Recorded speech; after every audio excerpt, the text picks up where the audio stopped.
Welcome to top headlines. Non local కోటాలో కేవలం ఆంధ్ర అభ్యర్థులకు మాత్రమే లాభం జరగాలనే ఉద్దేశంతో గ్రూప్ 2 పేపర్ తయారు చేశారని బీఆర్ఎస్ సీనియర్ నేత ఆర్ఎస్ ప్రవీణ్ కుమార్ ఆరోపించారు. తెలంగాణ పబ్లిక్ సర్వీస్ కమిషన్ ఇటీవల నిర్వహించిన గ్రూప్ 2 పేపర్లో ప్రశ్నలు అన్ని తెలుగుదేశం, కాంగ్రెస్ పార్టీ తదితర తెలంగాణ ద్రోహుల మీదనే ఉన్నాయన్నారు. తెలంగాణ మలిదశ ఉద్యమానికి ఊపిరిలూదిన కేసీఆర్ మీద కానీ, ఉద్యమాన్ని అగ్రగామి శక్తిగా నడిపిన తెలంగాణ సాధించిన టీఆర్ఎస్ పార్టీ మీద కానీ ప్రశ్నలు రాకుండా చాలా జాగ్రత్తలు తీసుకున్నారని ఆగ్రహం వ్యక్తం చేశారు. రేవంత్ రెడ్డి రచించిన కేసీఆర్ ఆనవాళ్ల నిర్మూలన పథకంలో ఇది మరో అడుగు అని విమర్శించారు. అదే విధంగా మరి సత్యవతి రాథోడ్ గారు ఇంకా చాలా మంది నాయకులం అందరం కలిసి మేము జాతీయ ఎస్సీ కమిషన్ కు 2 గంటల ప్రయాణం చేసి పోయినాం. ఎముకలు కొరికే చలి ఒక్కరు కూడా కదలలేదు, మెదలేదు. నేను ఆ జ్యోతిబాయి గారిని అడిగిన, అమ్మ మీరు 8 నెలల గర్భవతి, దయచేసి మీరు ఇక్కడే ఉండండి, మీరు హైదరాబాద్లోనే ఉండండి అంటే, లేదు సార్ నా బిడ్డ నా భర్తనే దూరం చేసిండ్రు, నా బిడ్డ నా కడుపులో ఉన్న బిడ్డ నా పోరాటం ఏందో తెలుసుకోవాలని చెప్పి, మాకు జరిగిన అన్యాయాన్ని తెలుసుకోవాలా అని చెప్పి మరి ఆమె మా ఎంబడి వచ్చింది. అట్లా చాలామంది మహిళలు వచ్చిండ్రు. మిత్రులారా, చాలామంది నాయకులు నాకు తెలిసినంత వరకు నేను ఓపెన్ చెప్తున్నా, కేటీఆర్ గారి ముఖస్థుతి కాదు కానీ నాకు తెలిసిన నాయకులు ఒక అధికారిగా 26 సంవత్సరాలు చేసిన కాబట్టి ఎవరు కూడా ఓపెన్గా రెస్పాన్సిబిలిటీ తీసుకోరు. బై ఫార్ములా ఈ రేసింగ్, అది సందర్భం కాదు కానీ చెప్పాలి ఒక మాట. ఫార్ములా ఈ రేసింగ్లో నేను ప్రెస్ కాన్ఫరెన్స్లో కేటీఆర్ గారితో ఉన్నా ఇదే భవన్లో. చాలామంది రాజకీయ నాయకులు ఏం చేస్తారంటే, చూడు బాయ్ నాకేం తెలియదు, నేను ఏదో చెప్పినా ఆయన ఏదో ఫైల్ రాసిండు, దానికి నాకు సంబంధం లేదు, మీరు ఏమైనా చేసుకుంటే ఆయన చేసుకోండి అనేటోడు ఆఫీసర్, ఒక ఐఏఎస్ ఆఫీసర్ను. కేటీఆర్ గారు వచ్చి నేను పక్కనే కూర్చున్నా, ఒకవైపు సబితేంద్ర రెడ్డి గారు కూర్చున్నారు, ఒకవైపు రైట్ సైడ్ మేము కూర్చున్నాం. సో వారేమన్నారు, ఇగో బాయ్ తెలంగాణలో హైదరాబాదు ఒక ప్యారిస్ లాగా, ఒక మొనాకో లాగా, ఒక బార్సిలోనా లాగా, ఒక షాంఘై లాగా, ఒక ఎడిలైడ్ లాగా నా పట్టణం కూడా, నా నగరం కూడా కావాలని మేము 50 కోట్ల రూపాయలు ఖర్చు పెడితే 700 కోట్ల ఆమ్దానీ రావాలి నా నగరానికి అని చెప్పి నేనే ఆర్డర్ ఇచ్చిన. మీరేమన్నా చేసుకోండి, నన్ను చేసుకుంటే జైల్లో చేసుకోండి అని చెప్పిండు. నేను పరిశాన్, అరే ఎవరన్నా నాకేం లేదా ఆయన తప్పు చేసిండు అని చెప్పేటోళ్ళని చూసినా కానీ ఇదే నేనే భుజం మీద వేసుకొని నేనే చేసిన, ఆయనకేం సంబంధం లేదని అంటే త్యాగాలకు వెనుదీయని వాడే నిజమైన నాయకుడు, త్యాగాలకు వెనుదీయని వాడే నిజమైన నాయకుడు. మిత్రులారా, మరి నేను అనుకున్న లగచర్ల బాధితుల విషయంలో మమ్మల్ని అందరినీ పంపించిండు, ఇక మేము అక్కడ కూర్చొని మేమే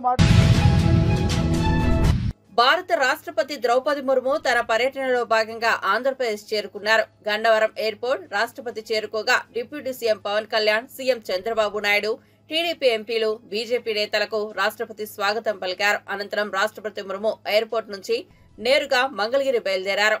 కాగా ఎయిమ్స్ స్నాతకోత్సవానికి ముర్ము హాజరు కానున్నారు. ఈ కార్యక్రమంలో రాష్ట్రపతితో పాటు AP governor S Abdul Nazeer, రాష్ట్ర ముఖ్యమంత్రి చంద్రబాబు, డిప్యూటీ సీఎం పవన్ కళ్యాణ్ లో పాల్గొననున్నారు.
ఏపీలో మంగళగిరి, వెంకటగిరి, ఉప్పాడ తదితర ప్రాంతాల్లో చేనేత పరిశ్రమను నమ్ముకుని ఎంతో మంది జీవిస్తున్నారు. అయితే చేనేత కార్మికులు ఇప్పటికీ కష్టాల కడలిలో ఎదురుతుండటం పట్ల చలించిపోయిన ఏపీ మంత్రి నారా లోకేష్ వ్యక్తిగతంగా ప్రత్యేక శ్రద్ధ తీసుకున్నారు. సందర్భం వచ్చినప్పుడల్లా చేనేతను ప్రమోట్ చేసేందుకు ప్రయత్నిస్తున్నారు. గతంలో ప్రధాని మోదీకి చేనేత శాలువా బహూకరించిన లోకేష్ తాజాగా భారత రాష్ట్రపతి ద్రౌపది ముర్ముకు కూడా ఓ చేనేత శాలువాను బహూకరించారు.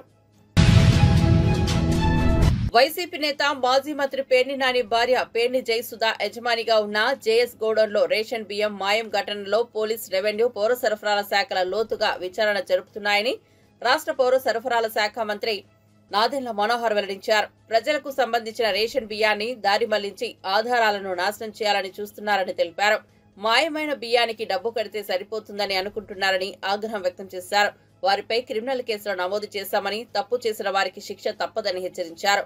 పేర్ని జయసుధ పేరిట ఉన్న గోడౌన్లో 3,000 బస్తాలు కాదు 4,840 బస్తాలు మాయం అయ్యాయని తెలిపారు. గత ప్రభుత్వంలో బాధ్యత కలిగిన పదవిలో ఉండే ప్రజలు అప్పగించిన బాధ్యత ఎంత దారుణంగా నిర్వర్తించారో సాక్ష్యాధారాలతో ప్రజల ముందు పెడతానని అన్నారు. స్టాక్ ఎంత ఉంది మన దగ్గర, ఎంతవరకు మనం ధాన్యం కొనుగోలు చేయాలి, అట్ ద సేమ్ టైం ఎక్కడ ఏ గోడౌన్లో మేము ఎంత వీటిని భద్రపరచాలని దానిపైన ఒక కొత్త సాఫ్ట్వేర్ తయారు చేసి వేర్ హౌస్ మేనేజ్మెంట్ సిస్టమ్ అని ఒక కొత్త సంస్కరణ తీసుకొచ్చారు. ఇది 26వ తారీఖు నవంబర్న. అదే రోజున ఆయన ఆన్లైన్ ట్రైనింగ్ ప్రోగ్రాం పెట్టి రాష్ట్ర వ్యాప్తంగా ఉన్న ఈ గోడౌన్ల యాజమానులు, వాళ్ళ మేనేజర్స్, వారితో పాటు పౌర సరఫరాల శాఖలో ఉన్న జిల్లా అధికారులందరినీ కూడా ఆ ట్రైనింగ్ ప్రోగ్రాంలో మేము ప్రత్యేకంగా ఏ విధంగా రేపు ఉదయం నుంచి మీరు గోడౌన్లో తనిఖీలు చేసి ఆన్లైన్ మీరు నమోదు చేయాలి వివరాలనే దానిపైన ఒక శిక్షణా తరగతి మేము 26వ తారీఖున ప్రారంభించాం. విచిత్రం ఏంటంటే మరుసటి రోజు 27వ తారీఖున మచిలీపట్నంలో జేఎస్ గోడౌన్స్ అనే ఆ యాజమాని వారు మాకు సడన్గా స్టాక్ కొరత కనపడింది, షార్టేజ్ ఉంది మా స్టాక్లో. దాదాపు ఈ షార్టేజ్ మేము ఒక టెక్నికల్ ప్రాబ్లంగా దాన్ని చిత్రీకరించారు. ఆ ప్రాంగణంలో ఉన్న ఒక వే బ్రిడ్జ్, లారీ వే బ్రిడ్జ్ ఏదైతే ఉందో అక్కడ వేయిమెంట్లో పొరపాటు వచ్చింది. కాబట్టి మేము 3,000 సుమారు బ్యాగ్స్ మేము షార్టేజ్ మాకు కనపడుతుంది. దీన్ని మేము బాధ్యత తీసుకుని ప్రభుత్వం ఏ నిర్ణయిస్తే అది దాన్ని బట్టి మేము తిరిగి చెల్లిస్తామని చెప్పి 27వ తారీఖున జయసుధ గారు లెటర్ రాశారు. Joint collector Krishna district. అయితే గోడౌన్లో స్టాక్స్ ఎంత ఉంది, ఏ విధంగా దీనిపైన మేము సమాచారం తెప్పించుకోవాలనే దానిపైన జాయింట్ కలెక్టర్ గారు వాళ్ళ దగ్గర ఉన్న స్టాక్ రిజిస్టర్స్ని బట్టి పుష్ప 2 విజయోత్సవ సభలో ముఖ్యమంత్రి రేవంత్ రెడ్డి పేరును మర్చిపోవడమే సినీ నటుడు అల్లు అర్జున్ చేసిన తప్ప అని బీఆర్ఎస్ వర్కింగ్ ప్రెసిడెంట్ కేటీఆర్ మండిపడ్డారు. సీఎం పేరును మర్చిపోయినంత మాత్రాన అరెస్ట్ చేస్తారా అని నిలదీశారు. ఆయన మీడియాతో మాట్లాడుతూ అసెంబ్లీ సమావేశాలను 15 రోజులు నిర్వహించాలని డిమాండ్ చేశారు. తొలుత ప్రజా సమస్యలపై చర్చిద్దామని ప్రభుత్వానికి సూచించారు. స్కాములు, ఫార్ములా అంటున్నారని వాటిపై కూడా చర్చిద్దామన్నారు. వీటిని చర్చించాల్సింది కేబినెట్ సమావేశంలో కాదని అసెంబ్లీలో అన్నారు. రాష్ట్రంలో ప్రతి సమస్యపై చర్చించేందుకు తాము సిద్ధమన్నారు. ఇందులో భాగంగానే అవినీతి ఆరోపణలపై చర్చకు కూడా సిద్ధమే అన్నారు. ప్రభుత్వానికి దమ్ముంటే ప్రజా సమస్యలపై చర్చ పెట్టాలని సవాల్ చేశారు. నీ సొంత ఊరు కొండారెడ్డిపల్లె పోదామా, నీ కాన్స్టిట్యున్సీ కొడంగల్ పోదామా, ఏడికి పోదామో రా, ఒక్క ఊర్లోనన్నా 100% రైతులు కనుక వచ్చి రుణమాఫీ అయిందని చెప్తే నేను రాజకీయ సన్యాసం చేసి ఆడికెళ్ళటే వెళ్ళిపోతాం, మళ్ళా రాజకీయాల్లో కూడా ఉండా అని చెప్పిన. కానీ ఆయనకు కూడా తెలుసు, నాకు కూడా తెలుసు, మీకు కూడా తెలుసు, చూసేటోళ్ళు టీవీలలో చూసేటోళ్ళకు కూడా తెలుసు రుణమాఫీ కాలే. ఎంత మోసం అంటే 49,500 కోట్లు మొత్తం కావాలి రుణమాఫీ. నా లెక్క కాదు. రేవంత్ రెడ్డి ప్రభుత్వంలోకి రాగానే మొట్టమొదటి వారం 10 రోజుల్లోనే state level bankers committee meeting పెట్టిండు, బ్యాంకులతో మీటింగ్ పెట్టిండు. ఎంత కావాలి పైసలు రుణం మాఫీ చేసినందుకంటే 2 లక్షల రుణం. వాళ్ళు చెప్పిండ్రు 49,500 కోట్లు సార్ అని చెప్పారు. ఏమైందో ఏమో తెలియదు. 10-15 రోజులకు రేవంత్ రెడ్డి ఎక్కడో మాట్లాడుకుంటే చెప్తున్నాడు, ఒక్క సంవత్సరం మేము కడుపు కట్టుకుంటే చాలు 42,000 కోట్లు మాఫ్ చేస్తా అన్నాడు. 7,000 కోట్లు అప్పటికే ఎగిరిపోయినాయి. 10 రోజులకే మార్చిన ఆయన 7,000 కోట్లు ఎగిరిపోయినాయి. ఒక 15-20 రోజుల తర్వాత క్యాబినెట్లో పెట్టిరు రుణమాఫీ అని. 42,000 కోట్లు ఆయనతో సడన్గా 31,000 కోట్లు అయింది. 11,000 కోట్లు అక్కడ పోయినాయి. మళ్ళా తర్వాత బడ్జెట్లో పెట్టిండు, బడ్జెట్ 26,000 కోట్లే అన్నారు. మరి ఏడవైందిరా నాయన 49,000 కోట్లు 26,000 కోట్లు ఎట్లయింది అంటే చెప్పేదానికి ఎవరు రెడీగా లేరు. ఆ 26,000 కోట్లలో కూడా ఈరోజు అరాచకం ఏంటంటే ఇప్పటి వరకు రైతుల ఖాతాల్లో పడ్డది 12-13,000 కోట్లు దాటలేదు. ఏ ఊళ్ళో కూడా 30-35% కంటే ఎక్కువ రుణమాఫీ కాలేదు. ఇది వాస్తవమా? ఎక్కడ కాలే, కొడంగల్లో కాలే, కొండారెడ్డిపల్లిలో కాలే, ఏ ఊళ్ళో కాలే తెలంగాణలో. కానీ సిగ్గు లేకుండా రాహుల్ గాంధీ నుంచి మొదలు పెడితే కింద ఉండే గల్లీలో ఉండే కాంగ్రెస్ కార్యకర్త దాకా అయిపోయింది మొత్తం చేసేసినాం, ఇంకేం లేదు చేయనికే. నేను అడుగుతున్నా, ఒక్కరోజు ఇవ్వాలని అధికారం ఉంది కాబట్టి, నేను టీవీలు చూపెడుతున్నాయి కాబట్టి, నువ్వు మొరుగుడు పేపర్లు రాస్తుండ్రు కాబట్టి ఏది పడితే అది మాట్లాడుతున్నావు. రేపు మళ్ళీ ఓట్ల కోసం రైతుల కాడికి పోయినప్పుడు పంచాయతీ ఎన్నికల్లో, జిల్లా పరిషత్ ఎన్నికల్లో ఇదే రైతులు నీకు బుద్ధి చెప్పరా, బుద్ధి చూపెట్టరా, వాళ్ళ సత్తా చూపెట్టరా అని యాడ్ చేసుకొని అడుగుతా ఉన్నా. ఎన్ని రోజులు అమరావతి రాజధాని భూముల్లో స్కామ్ కు పాల్పడ్డారని మాజీ మంత్రి కాకాని గోవర్ధన్ రెడ్డి ఆరోపించారు. రాజధాని ఇన్నర్ రింగ్ రోడ్ పేరు చెప్పి వేల ఎకరాల్లో భూములు దోచుకున్నారని వ్యాఖ్యానించారు. ఇందులో మంత్రి నారాయణ పాత్ర ఉందని చెప్పారు. కానీ ఆ కేసును మూయించి వేసేందుకు పెద్ద ఎత్తున ప్రయత్నాలు జరుగుతున్నాయన్నారు. ఈ కేసులపై ఏపీలో విచారణ జరిగితే న్యాయం జరగదన్నారు. రాష్ట్రం బయట ఈ కేసుల్లో విచారణ చేపట్టాలని కాకాని డిమాండ్ చేశారు. చంద్రబాబు అధికార దుర్వినియోగానికి పాల్పడుతున్నారని వ్యాఖ్యానించారు. కేసులను తప్పించుకునేందుకు సీనియర్ ఆఫీసర్లను చంద్రబాబు వేధిస్తున్నారని ఆరోపించారు. ఢిల్లీ నుంచి అడ్వకేట్లను రాష్ట్రానికి రప్పించినట్లు కాకాని తెలిపారు. స్కిల్ కేసులో ఈడీ ఆధారాలు సేకరించిందని చెప్పారు. షెల్ కంపెనీల ద్వారా 332 కోట్ల చంద్రబాబుకు చేరాయని కాకాని గోవర్ధన్ రెడ్డి ఆరోపించారు. ఈరోజు చంద్రబాబు నాయుడు గారి ప్రభుత్వం మార్గాన్వేషణ చేస్తుంది. దానిలో భాగంగా స్కిల్ స్కామ్తో సహా అనేక రకాలైనటువంటి స్కామ్లు, మనం చెప్పినటువంటి అసైన్డ్ భూముల కుంభకోణం కానీ, ఇన్నర్ రింగ్ రోడ్డుకి సంబంధించినటువంటి అలైన్మెంట్ చేంజ్ చేయడం కానీ, వీటన్నిటితో పాటు మార్గదర్శి, దాని పెద్ద స్కామ్, మార్గదర్శి లాంటి స్కామ్లు ఇవన్నీ కూడా. ఇవి ఎవరైతే గతంలో విచారణ చేశారో, ఎవరైతే వీటి గురించి ఆ రోజు వాస్తవాల ఆధారాలతో సహా బహిర్గతపరిచారో వాళ్ళ మీద ఈరోజు చంద్రబాబు నాయుడు అధికారంలోకి వచ్చిన తర్వాత నా మీదనే మీరు వ్యతిరేకంగా మీరు ఆ రోజు ఆధారాలు సేకరిస్తారా, నా మీదనే మీరు కేసులు నమోదు చేస్తారా అన్నట్టుగా కక్ష సాధింపులకు పాల్పడడం జరుగుతుంది. అందులో భాగంగా డీజీపీ స్థాయి అధికారి అయినటువంటి పిఎస్ఆర్ ఆంజనేయులు గారి మీద, దాని మీద ఆయన కక్షతోనే ఆయన్ని సస్పెండ్ చేయడం జరిగింది. అదేవిధంగా సిఐడి చీఫ్ హోదాలో ఆ రోజు ఈ కేసులన్నింటినీ పర్యవేక్షించినటువంటి సంజయ్ గారి మీద ఈరోజు సస్పెన్షన్ వేయడం జరిగింది. మార్గదర్శి వ్యవహారానికి సంబంధించి మరో సీనియర్ అధికారి రామకృష్ణ మీద తప్పుడు ఆరోపణలు చేస్తూ అనేక రకాలైనటువంటి కథనాలను ఎల్లో మీడియాలో ప్రచారం చేస్తూ ఆయన మీద కూడా ఈరోజు కక్ష సాధింపులకు పాల్పడేటువంటి పరిస్థితి.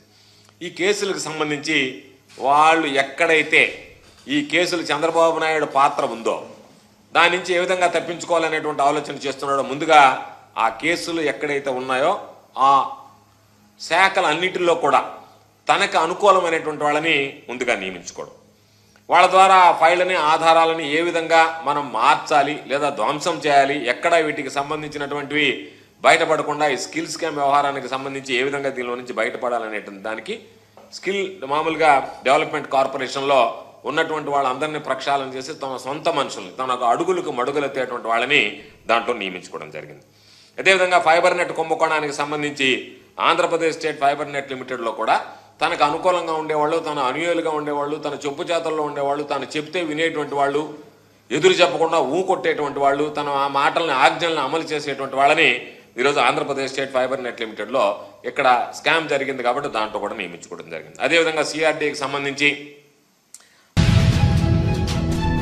పేద ప్రజలకు కార్పొరేట్ స్థాయి వైద్యాన్ని అందించడమే లక్ష్యంగా తెలంగాణ ప్రజాప్రభుత్వం కృషి చేస్తోందని మంత్రి కోమటిరెడ్డి వెంకటరెడ్డి అన్నారు. జూబ్లీహిల్స్ లోని 53 ఎకరాల ప్రాంగణంలో 11.43 ఎకరాల్లో ప్రముఖ నిర్మాణ సంస్థ మెగా నిర్మిస్తున్న ప్రభుత్వ టిమ్స్ హాస్పిటల్ నిర్మాణ పనులను ఆయన రాష్ట్ర రోడ్లు, భవనాలు, సినిమాటోగ్రఫీ శాఖ మంత్రి కోమిటిరెడ్డి వెంకటరెడ్డి పరిశీలించారు. మంత్రితో పాటు స్పెషల్ చీఫ్ సెక్రటరీ వికాస్ రాజు హాజరయ్యారు.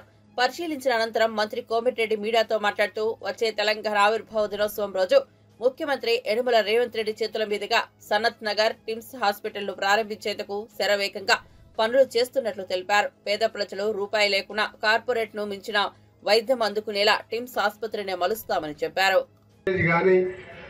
ధర్మశాల గాని వచ్చే పేషెంట్ అటెండెన్స్ కోసం గతంలో జిహెచ్ఎంసీ ద్వారా వాళ్ళు ఎంతో మంది పేషెంట్లకు ఉస్మానియా కానీ బయట కానీ 5 రూపీస్కే జిహెచ్ఎంసీ ద్వారా వాళ్ళు అక్షయపాత్ర మీల్స్ అందిస్తున్నారు.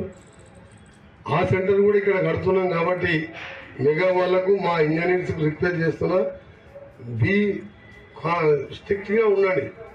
స్ట్రిక్ట్ మీన్స్ వర్క్ మేము బాగా కష్టపడి చేపి అయిపోయిందా అంటే అయిపోయింది కాదు, మళ్ళీ 50 ఏళ్ళ 100 ఏళ్ళ వరకు హాస్పిటల్ అంటే ఇట్లా ఉండాలి. మన సొంత ఇల్లు కట్టుకుంటే ఎంత జాగ్రత్తగా ఉంటామో హాస్పిటల్ ఆ విధంగా ఉండాలి. ఏమన్నా లీకేజ్ అయినా డ్రైనేజ్ లీకేజ్ అయినా పేషెంట్ ఉన్నప్పుడు వర్క్ చేయలేము.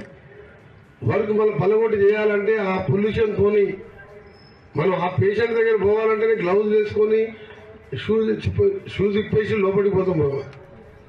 సో ఆ ప్రాబ్లం రాకుండా మన తెలంగాణ గవర్నమెంట్కి మంచి పేరు వచ్చే విధంగా పేద ప్రజలందరూ ఒక ప్రైవేట్ కార్పొరేట్ హాస్పిటల్లో ట్రీట్మెంట్ చేసుకుంటున్నామని ఫీలింగ్ రావాలి. అందుకని మేము వచ్చిన 1 ఇయర్లో 1600 కోట్ల రూపాయలు మా సీఎం గారు లిబరల్ గా ఎవరు వచ్చినా 3 లక్షల ఎల్ఓసి కానీ రీఎంబర్స్మెంట్ బిల్లు కట్టుకుంటే కూడా రీఎంబర్స్మెంట్ 1 వీక్ లోనే ఇస్తున్నాం. అవన్నీ హాస్పిటల్స్ సూపర్ స్పెషాలిటీ హాస్పిటల్ ఎందుకు ఇవ్వాలి? మన హాస్పిటల్స్ లోనే ప్రభుత్వ పరంగా డాక్టర్స్ రిక్రూట్ చేసి అన్ని ఎక్విప్మెంట్ కొని పేదవాళ్ళందరూ కూడా ఉచితంగా వైద్యం చేయాలన్నదే మా సీఎం గారి మా మినిస్టర్స్ యొక్క లక్ష్యం. దాన్ని మీరందరూ కూడా కష్టపడి ఈ 5 నెలలు వేయండి. ఆగస్టు వరకు అల్వాల్ని కూడా ఓపెన్ చేస్తాం. ఆ తర్వాత ఎల్బీ నగర్ది కూడా స్పీడప్ చేస్తున్నాం. మననే ఎన్ఓసి ఇప్పించడం జరిగింది. ఆ తర్వాత నిమ్స్ 2025 చేసి 3 months లోనే ఉస్మానియా హాస్పిటల్కి శంకుస్థాపన చేపించి ఓల్డ్ సిటీ వాళ్ళందరికంటే పాపులేషన్ ఎక్కువగా ఉండేది అటు సైడ్ కాబట్టి పాత ఓల్డ్ సిటీ దాన్ని డెమాలిష్ చేయకుండా హెరిటేజ్ స్ట్రక్చర్ని గోషామల్ స్టేడియంలో కట్టడానికి సీఎం గారు ఆదేశాలు ఇచ్చి నా ల్యాండ్ కూడా తీసుకోవడం. పుష్ప 2 సినిమా ప్రీమియర్ సందర్భంగా సంధ్యా థియేటర్ వద్ద తొక్కిసలాట్లో గాయపడి చికిత్స పొందుతున్న బాలుడు శ్రీతేజ్ ఆరోగ్య పరిస్థితిపై వైద్యులు బులెటిన్ విడుదల చేశారు. శ్రీతేజ్ ఆరోగ్యం ఇంకా విషమంగానే ఉందని పేర్కొన్నారు. ప్రస్తుతం వెంటిలేటర్ పై ఉంచి చికిత్స అందిస్తున్నట్లు కిమ్స్ ఆసుపత్రి వైద్యులు వెల్లడించారు. రోజు రోజుకు జ్వరం పెరుగుతోందని అన్నారు. మెదడుకు ఆక్సిజన్ సరిగా అందడం లేదని బాలుడిని వైద్యులు నిరంతరం పర్యవేక్షిస్తున్నారని తెలిపారు. ప్రస్తుతం ట్యూబ్ ద్వారా ఆహారం అందిస్తున్నట్లు పేర్కొన్నారు. మరోవైపు తొక్కిసలాటలో శ్రీతేజ్ తల్లి రేవతి మృతి చెందిన విషయం తెలిసిందే. ఇప్పటికే ఈ ఘటనపై స్పందించిన ఐకాన్ స్టార్ అల్లు అర్జున్ బాధిత కుటుంబానికి 25 లక్షల సాయం ఇవ్వాలని నిర్ణయించినట్లు ప్రకటించారు. చికిత్స ఖర్చులు భరిస్తారని, ఆ ఫ్యామిలీకి అండగా ఉంటారని హామీ ఇచ్చారు. బులెటిన్ లాగా ఇస్తారు. ముఖ్యంగా ఆ రోజు జరిగిన తొక్కిసలాట్లో శ్రీతేజ్కి బ్రెయిన్ డ్యామేజ్ జరిగింది. ఆక్సిజన్ అందక హైపోక్సియా బ్రెయిన్ డ్యామేజ్ అంటారు, అది జరిగింది. సో దాని నుండి రికవరీ కావడానికి సమయం పడుతుందని డాక్టర్స్ తెలియజేయడం జరిగింది. ఇప్పుడిప్పుడే ఆక్సిజన్ సపోర్ట్, వెంటిలేటర్ సపోర్ట్తో ఇప్పుడు పని ట్రీట్మెంట్ ఇదంతా చేస్తూ ఉన్నారు. ఈ ట్రీట్మెంట్ కొద్దిగా సుదీర్ఘంగా సాగే అవకాశం ఉంది. టెక్నికల్ ఆస్పెక్ట్స్ ఏవైతే ఉన్నాయో అవి తొందరలో డాక్టర్స్ టీం ఒకటి రివ్యూ చేసి ఒక బులెటిన్ లాగా వాళ్ళు ఇష్యూ చేస్తారు. కేటీఆర్, హరీష్ రావు తమ చేతులకు బేడీలు వేసుకోలేదని, కానీ బీఆర్ఎస్ ఎమ్మెల్యేలకు మాత్రం బేడీలు వేశారని, వారి పార్టీలో కనీసం నిరసనల్లో కూడా సమానత్వం లేకుండా పోయిందని మంత్రి సీతక్క చురకలంటించారు. లగచర్ల ఘటన నిరసిస్తూ బీఆర్ఎస్ ఎమ్మెల్యేలు నల్లా చొక్కాలు ధరించి చేతులకు బేడీలతో అసెంబ్లీకి వచ్చారు. రైతులకు బేడీలు వేసినందుకు నిరసనగా ఎమ్మెల్యేలు బేడీలు వేసుకుని సభకు వచ్చారు.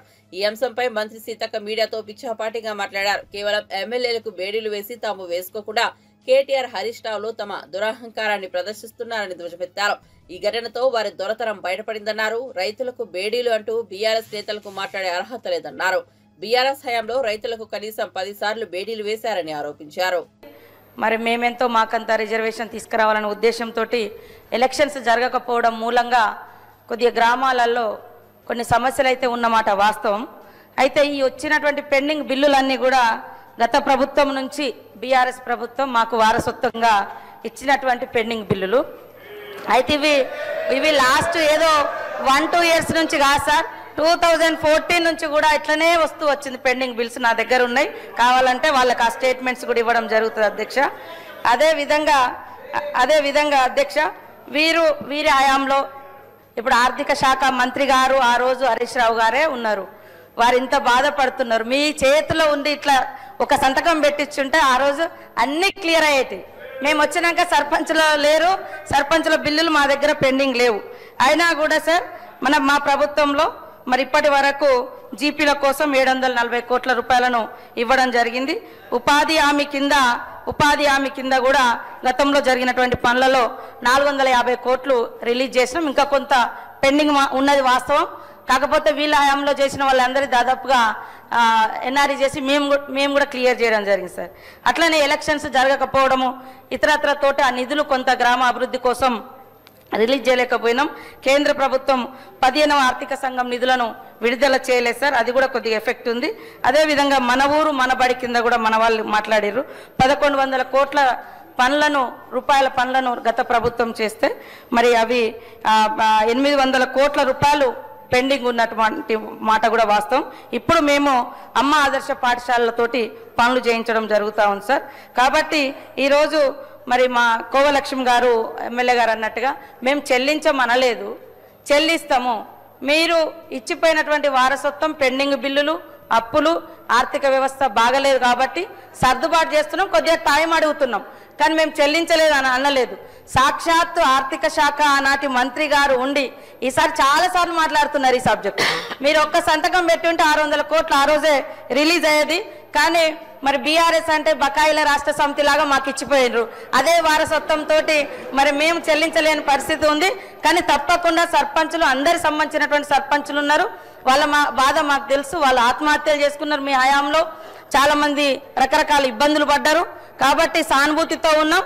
సకాలంలో రిలీజ్ చేసేందుకు ఆర్థిక శాఖ మంత్రులను కూడా నేను. మాజీ మంత్రి పేర్ని నానిపై మంత్రి కొల్లు రవీంద్ర ఆగ్రహం వ్యక్తం చేశారు. పేర్ని నాని గోదాంలో బియ్యం మాయం, డబ్బులు కడతామని వ్యాఖ్యలపై ఆయన స్పందించారు. డబ్బులు కాజేసి తిరిగి కడితే దొంగ దొరవుతాడా అని ప్రశ్నించారు. ప్రజలను దోచుకుని పేర్ని నాని అడ్డంగా బుక్కయ్యారని ఆరోపించారు. పేర్ని నాని అరాచకాలను, అవినీతిని ఉపేక్షించబోమని హెచ్చరించారు. గతంలో చేసిన అన్ని స్కామ్లను వెలికితీసి కఠినంగా శిక్షిస్తామన్నారు. 3780 బస్తాలు, 108 టన్నులు, 90 లక్షల ఖరీదు చేసే బియ్యాన్ని పేర్ని నాని సొంత గోడౌన్ నుంచి పోర్టు ద్వారా తరలించారని తెలిపారు. నీతి కబుర్లు చెప్పే పేర్ని నాని ఏ గోడ దూకి పారిపోయారని ఎద్దేవా చేశారు. అవినీతి దాహానికి ఇంట్లో ఆడవాళ్ళని కూడా రోడ్డు మీదకు తీసుకొచ్చి నిలబెట్టారని మంత్రి కొల్లు రవీంద్ర మండిపడ్డారు. పారిపోయాడు, అడ్రస్ లేకుండా వెళ్ళిపోయి నిన్నొచ్చి మరి లెటర్ ఇస్తారు. ఏమని? బియ్యం పోయింది వాస్తవమే, డబ్బులు కట్టేస్తా అంటే దొంగతనం చేసి దొంగ వెళ్ళి డబ్బులు కడితే దొరైపోతాడా? అయ్యా పేర్ని నాని గారు, మీరు కూడా మీ సొంత గోడౌన్స్లో దొంగతనం చేసి ప్రభుత్వానికి నేను డబ్బులు కట్టేస్తానంటే నువ్వు సచ్చిరు కాదు. చట్టం ఊరుకోదు. చట్టం మిమ్మల్ని ఖచ్చితంగా ఇవాళ మీ అవినీతి దాహానికి మీ ఆడవాళ్ళని కూడా తీసుకొచ్చి రోడ్డు మీద నిలబెట్టారు కదయ్యా. సిగ్గు అనిపించట్లా మీకు? ఇంత పేదల సొమ్ముని దోచుకోవడానికి మీకు సిగ్గు అనిపించట్లా? ఇవాళ మేమంతా కూడా మొత్తం గోడౌన్స్ కన్స్ట్రక్షన్ దగ్గర నుంచి నీకు రాజకీయమే వ్యాపారం. ఇవాళ నీ గోడౌన్స్ ఎక్కడి నుంచి తెచ్చి కట్టావు? పేదల్ని భయపెట్టి